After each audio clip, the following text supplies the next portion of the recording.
Hey guys, this is Bison, the lead singer of Weapon Lord, coming at you here March 10th. It's actually Mario Day, so get out your Nintendo Switch and rock out with some Mario, preferably with the new Weapon Lord album playing in the background. I'm going to have a separate video about the Weapon Lord album release and where you can buy it, all that kind of good stuff. Really awesome. But there's something else that I want to talk to you about today, and it's a little bit political. I don't usually want to get political in the public sphere, really, because, it's really not anybody's business what I think for the most part, and I don't think anybody really cares, but this is something that's really, really important to me, and I wouldn't be making this video if I thought that the city and state governments were in the right, but I definitely feel that they're coming down hard on some people who really don't deserve it. So, anytime that there's injustice, that's something that's really important to me. I definitely want to make sure I'm trying to slap it down because, it's just wrong, basically, and I feel very strongly about it. But this is a targeted message specifically to the Washington State Liquor Control Board, the City Council of Seattle, the government of Seattle, the municipal government, the Washington State Legislature, and basically anybody else who will listen. First off, I just want to say, and I know this is really obvious because we're in the United States, but the government is supposed to be by and of the people. The people really do take note when the government is acting unfairly. So, city council folks, Washington Liquor State Control Board folks, votes count, and we're taking note of this situation. So you really are treating some people unfairly rather, and it's really unacceptable. A lot of small businesses are being forced out of Seattle these days, and a lot of that is because of corporatization. Land is just so valuable within the city limits. It's one of those things. I mean, the operating margins of, profit margins for businesses are just so narrow a lot of the times, especially for live concert venues like Studio 7. The cost of insurance and security and hiring staff and everything, it's really astronomically high. Not to, keep in mind that bands charge fees to play there. It's not cheap to run a venue in Seattle, and they do this out of their own heart, Tracy and Nicole are good people. It's not just a venue either. It is also rehearsal spaces. There's other business space that they rent out to other local small businesses. I know some people who still have rehearsal spaces there. And if this business goes under, guess what? They don't have a rehearsal space anymore. So we're talking about potentially hundreds of people that are affected that don't even work there. They either rent the space out indirectly in the building, or they're associated with Studio 7 in some way or another. But basically, Seattle is great for a lot of reasons. It's a great city. We have a lot of great venues, and every time that there's an incident like this and Liquor Control Board looks to try and basically take away like a huge part of people's revenue and livelihood, you're threatening the local artist industry and basically making it so everything is a lot more bland and less interesting. Especially, speaking as someone who's in a heavy metal band, Studio 7 is one of the heavy metal clubs in Seattle that has been there for the scene constantly. We've had funerals there. We have had potlucks, community gatherings for charity, countless and countless heavy metal shows.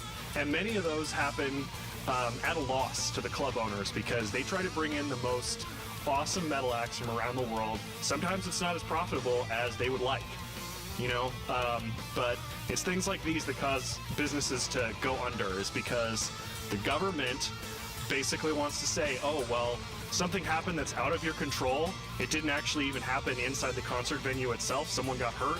Unfortunately, someone actually got murdered, but it really actually wasn't their fault. And I have links to testimonials about what happened at that night. But unfortunately, the local news sees a headline like, oh, well, someone got murdered. Well, guess what?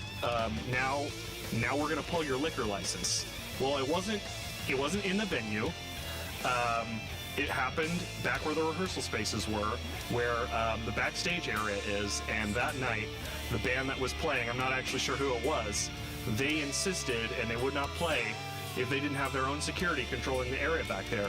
So it wasn't even Studio 7 security And, you know, I mean, before you say something like, oh, well, they should have people back there anyways. Well, guess what? It doesn't necessarily always work like that. So, you know, this is reality. They do the best that they can to try and treat their artists well. You know, if there's a reasonable expectation that they were going to provide security backstage, then that's what they were supposed to do. And the band should be held liable and not the actual venue itself. That's just ridiculous.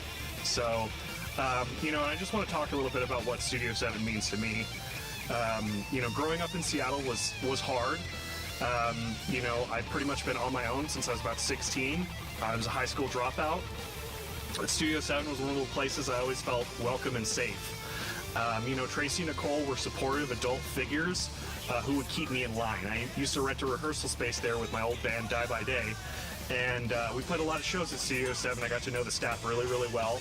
I never felt unsafe or threatened in any way, and I was 17, okay? So, you know, just some 17-year-old kid, and I'm mixing with a bunch of adults, basically, and everyone always made me feel safe and made sure that I was in a safe environment and took care of me. You know, the people who work there are really top-notch. I know a lot of the people who work there. They're great. And they don't want anything bad to happen to the people who are coming there. You know, I mean, if you know the venue layout at all, there's a bar upstairs where minors can't even go, okay?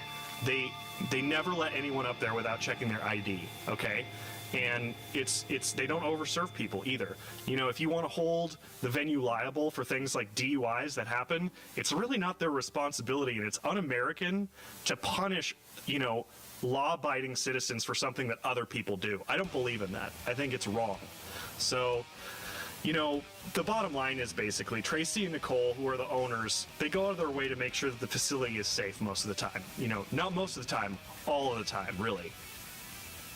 But they have a team of security people who take the time to make sure that people who aren't supposed to be around stay out. You know, a little bit about the neighborhood that the venue is situated in. It's in SoDo in Seattle. If you don't know where that is, it's a little bit south of the stadiums, and it's really kind of a bad area. I mean, there's literally one of the largest open air you know, homeless encampments, like probably in all of North America, just like a couple blocks away. It's a volatile and dangerous area. There's a lot of gang activity, open drug use. It's not uncommon to see. Okay, sorry, a little outfit change there. Had a wardrobe malfunction. If any of you know me, I sweat excessively, especially when I'm getting fired up.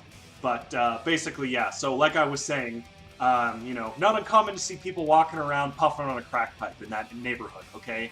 It's actually like an epidemic. Seattle has one of the worst opiate epidemics in the entire world. I know personally because I used to work at the University of Washington Medical Center, and I'm not really going to go into detail about what exactly I used to see on a daily basis.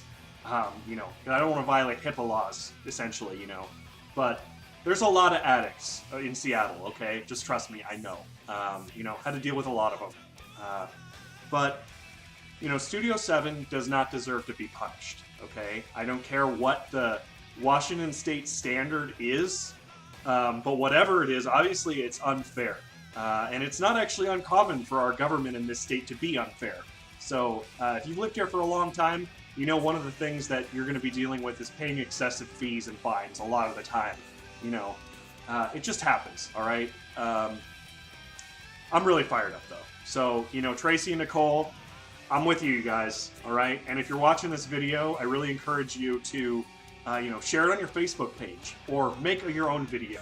Write the legislature. Do what you can. You really want to try and make your voice heard as much as possible because that's how the wheels of government turn, okay? You get on their case about it, and we can really vote these people out if we really wanted to. So just keep it in mind. Just saying, that's democracy, okay? We live in a wonderful place. Let's keep it wonderful. Let's keep it diverse. Let's make sure that businesses are working in a fair environment. You know, as citizens, it's up to us to basically be making sure that we're the watchdogs of our own government. So when things like this happen that are unfair, make sure you jump on them about it, okay? But we'd love to hear what everyone has to say about this. Please like, comment, and subscribe. Make sure you hit the little bell button, and you'll be getting all of our updates. And check us out at weaponlord.us and on here. And yeah, hope you have a great day.